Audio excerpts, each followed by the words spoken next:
We're looking at a real market mystery today. September is historically the 1 month investors absolutely dread. But right now, markets are smashing all-time highs. So what gives? Are we watching a century-old jinx finally break, or is something else entirely going on here? Okay, so let's get right into it. For decades, you've probably heard traders talk about the September effect, or the September curse. It's this weird, almost spooky habit the stock market has of just not doing well this month. But is this just some Wall Street superstition, or is there actually something to it? Well, the numbers don't lie. September really does stand out as the sore thumb. I mean, look at this. While most other months are in positive territory, September has this uniquely negative track record going all the way back to 1928. So you can see why Wall Street gets a little nervous when the calendar flips. But this year, it's a completely different story. That number right there, 46,108, that's the Dow Jones sailing past a massive milestone for the very first time. It's like the curse is completely broken. And the real question is, why? What on earth is pushing back so hard against nearly 100 years of history? All right, so our first clue, and it's a big one, is artificial intelligence. And we're not just talking about cool chatbots here, we're talking about a colossal, worldwide build-out of the infrastructure needed to power this stuff, and it is unleashing a tidal wave of cash. Let's just look at one perfect example. Oracle. Yeah, that Oracle. A company many saw as a legacy tech player just had its best day on the stock market since 1999. And the reason is simple. They went all in on building the cloud plumbing that AI models desperately need. And the results they just posted are absolutely jaw-dropping. I mean, the scale of what they're doing is just staggering. And look, this quote from their CEO, Safra Catz, this isn't just some executive being overly optimistic. It's based on enormous, multi-billion-dollar AI contracts they've already locked in with huge players like xAI. They're literally building data centers as fast as humanly possible. And here's the kicker, 359%. That is the year-over-year explosion in Oracle's remaining performance obligations, basically locked-in future revenue. It's the kind of insane growth that makes investors forget all about old market superstitions. And make no mistake, this isn't just an Oracle story. It's a global shockwave. Oracle's amazing news sent a wave of optimism through the entire tech world. We saw huge rallies in Chinese AI-related stocks and a big pop for Japan's SoftBank, which is a massive tech investor. It really seems like the AI boom is lifting all boats. So that's clue number one.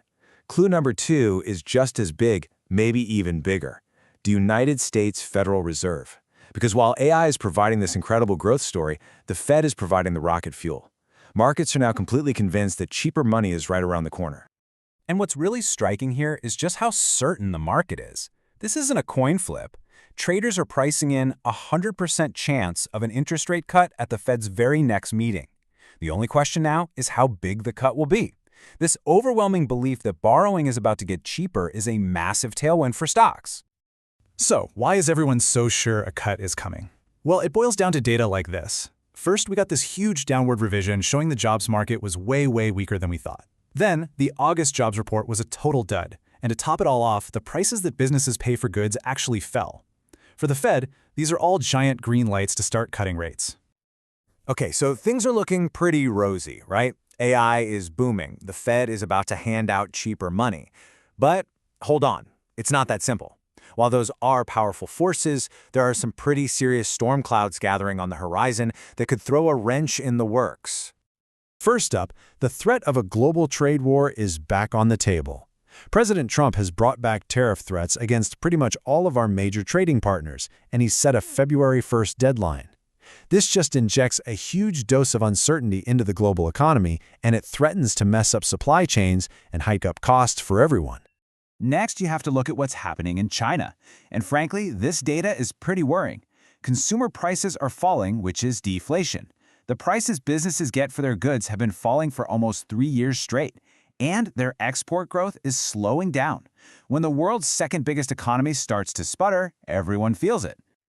And finally, here's a more technical, kind of in-the-weeds risk. In India, which is one of the world's biggest markets, they just changed a fundamental rule about when derivatives contracts expire. Moving it from Thursday to Tuesday might not sound like a big deal, but it completely changes trading patterns and could inject a whole new kind of unpredictable volatility. It's another wild card. So, we've laid out the evidence. You've got these incredibly strong forces pushing the market up, and some very real, serious risks trying to pull it back down. So, how do we make sense of it all? What's the final verdict here? It really is a classic tug of war, isn't it? On one side of the rope, you've got these powerful, future-looking forces, the AI revolution and the promise of cheaper money. And on the other side, you have these more traditional fears, looming trade wars, a slowing China, and of course, the historical weight of the September curse itself. And here's what it all boils down to, at least for this moment in time. The bulls are winning, plain and simple. The sheer momentum of the AI infrastructure boom, combined with the certainty of a Fed rate cut, is just proving to be stronger than all those headwinds. These powerful, new-era drivers are overpowering the old rules, for now. And that leaves us with the ultimate, maybe trillion-dollar question. We're watching a powerful new engine, AI, try to break free from the old rules of market gravity. Is this a sustainable launch into a totally new era? Or is the market's optimism just getting way ahead of itself, flying a little too close to the sun? That is the question every single investor is trying to answer right now.